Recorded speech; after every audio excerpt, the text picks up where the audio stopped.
Il pourrait paraître anodin, ces prix Omnium 2 et la Camargo, disputés ce jeudi en milieu de programme sur les 1600 mètres de la piste de Fontainebleau.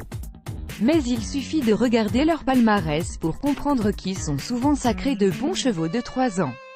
En 2016, par exemple, c'est la Cressonnière qui avait remporté le prix La Camargo, enchaînant sur une victoire de Listed dans le prix Hérode, puis sur son avènement au très haut niveau dans une poule d'essai des pouliches qu'elle avait remporté dans un éclair de classe dont on garde encore le souvenir ébahi.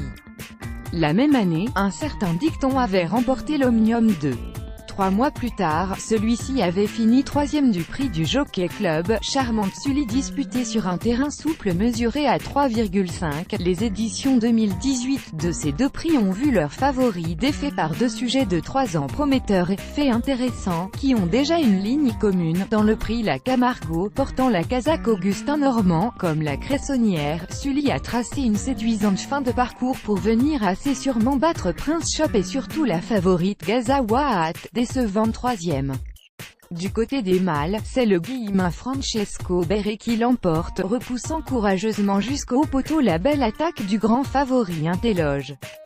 Des lignes pour le poulain si l'observateur s'avère un tantinet plus charmé par la ligne droite finale de la pouliche, il nuancera toutefois son impression visuelle première par la ligne commune de ces deux-là.